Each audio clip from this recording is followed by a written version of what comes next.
자, 내란죄의 구속 요건인 국헌 문란의 목적과 관련해서 공소장을 보면 대통령에 대한 내란죄 관련해서입니다.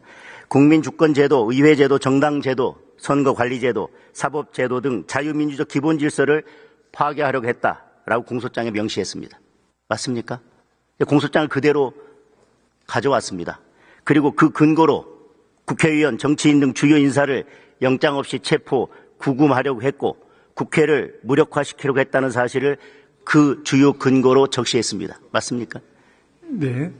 그리고 주요 인사를 영장 없이 체포, 구금하고 국회를 무력화시키려고 했다는 사실에 대한 주요 증거로 이를 뒷받침하는 핵심적인 증거로 홍장원의 메모와 진술 그리고 곽종군의 진술이 있습니다. 맞습니까? 뭐 그런 걸로 알고 있습니다. 중요한 증거고 핵심적인 증거입니다. 맞습니까? 네. 공소장을 그대로 가져왔고요. 공수처에서 제출한 증거를 제가 바탕으로 묻습니다. 그렇다면 그 진술, 홍장원의 곽종군 진술 빼고 홍장원의 메모를 만약에 뺀다면 이에 대해서 가장 직접적이고 객관적인 다른 증거가 뭐가 있습니까? 그것이 가장 직접적이고 객관적인 증거 아니었습니까? 뭐 저희들이 그 내란죄 수사한 바에 의하면 여러 가지로 뭐 증거가 차고 넘치는 그런 상황이었습니다. 예. 자, 만약 내란죄에 대한 공수처의 수사권이 없다고 최종 결론이 난다면, 자, 수사권이 없다고 계속해서 저희들이 문제 제기를 했습니다. 그런데 수사를 진행했고 체포 구속까지 했습니다. 그런데 지금 법원에서도 수사권에 문제가 있다고 해서 구속 취소를 했고요. 최종적으로 본안에서도 그렇게 결론이 난다면 공수처가 3,000명을 동원해서 헌법기관이 현직 대통령을 불법으로 체포한 것은 결과적으로 어떻게 평가받아야 됩니까? 공수처장님. 의원님, 그에 관해서 제가 간략하게 말씀드리겠습니다.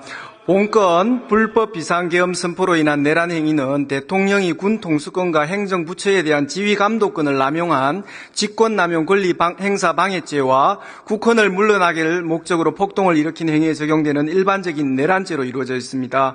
법정형에 있어서는 내란죄의 사형 무기징역이 정해져 있어 직권남용죄보다 무겁기는 하나 통상의 내란죄에 더하여 직권남용죄가 중요한 부분을 차지하는 범죄이고 직권남용죄가 내란죄에 포함되는 그런 관계가 아닙니다. 예, 공수처장님. 의원님께서 공수처장님, 자꾸 사건에 대해서 말씀하시는데 전제 자체가 잘못된 공수처장님, 부분입니다. 전제 자체가 잘못된 게 아니라 제가 구속 취소 사건에서 구속이 취소됐고 그 재판부에서 공수처의 수사권에 대해서 의문을 제기했기 때문에 그 의문이 합당하고 본안재판에서 결국은 수사권이 없다고 밝혀진다면 3,000명을 동원해서 체포한 그 행위는 어떻게 평가받아야 되냐고 물었습니다. 구속은 취소됐습니다. 그리고 재판부에서 수사권에 의문이 있다고 한 것도 기정사실입니다.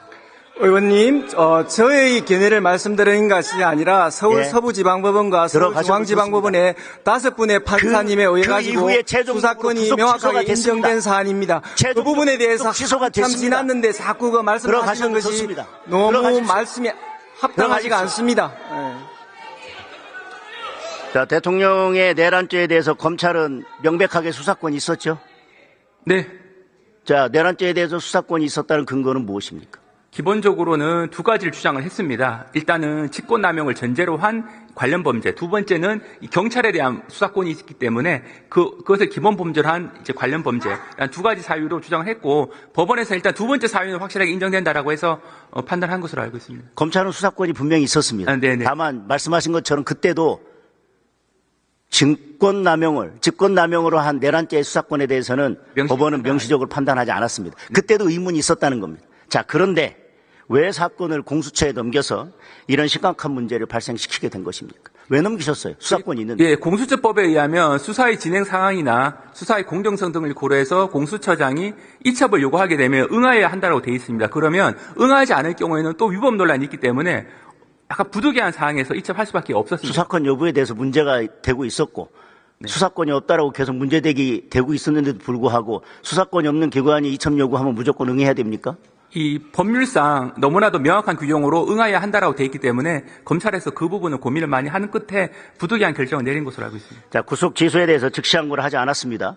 즉시 항고가 위헌 소지가 매우 높고 또 하나 법원이 단순히 구속기간 계산에 관한 것뿐만 아니라 공수처의 수사권 자체를 문제 삼은 것도 포함되어 있기 때문에 즉시 항고하지 않은 것이 맞습니까? 네, 맞습니다. 그것까지 종합해서 약간 소송 전략적인 측면에서 본안 재판에 집중하는 것이 타당하다라고 수사팀 판단한 것으로 알고 있습니다. 자, 구속기간 계산에 관해서는 검찰의 의견과 다르다고 그랬고 그것에는 수용하기 어렵다고 네, 했습니다. 그렇습니다. 네. 그렇다면 구속 취소를 하면서 법원이 공수처의 수사권에 대해서 의문을 제기하고 있는 그 법원의 견해에 대해서는 어떤 입장이십니까? 기본적으로 이제 그 부분은 이제 그 수사와 기소 과정의 위법성 논란과 관련된 부분입니다. 근데 기본적으로 검찰에서는 수사와 기소 과정에 대해서는 위법하지 않다라는 입장을 하고 계속 유지하고 있고, 그래서 본안 재판에서 수사와 기소 과정에서 위법성 없다라는 부분을 계속 주장하고 입증할 예정인 것으로 알고 있습니다.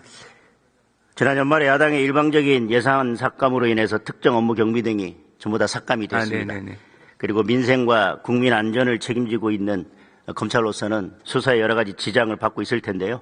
지금 어떤 상황인지 좀 자세히 말씀을 해 주십시오. 네, 그 특할비 외에 특정 업무 경비는 한 507억 정도가 전에 삭감이 돼서 지금은 전혀 지급이 안 되고 있는데, 이 특정 업무 경비는 기본적으로 이제 급여에 해당하는 부분이 일부 있고 그 외 부분은 거의 대부분이 다 카드로 증빙이 다 되는 부분입니다. 그런데 지금 저희가 확인을 해보니까 이 저희가 수사라고 하는 영역은 굉장히 넓고, 이 유죄 판결이 확정돼서 도망다니는 자유형 미집행자에 대한 검거 부분도 넓은 의미에서 수사에 해당하는데, 이 부분도 금년에 들어서는 굉장히 많이 줄었습니다. 이 30%나 줄었는데, 물론 이제 여러 가지 이유가 있겠습니다만 제가 봤을 때는 이른바 이제 수사 경비 부분이 상당히 큰 역할을 하고 있는 것으로 보여서 최소한의 수사 경비 정도는 지원이 필요하다는 입장입니다.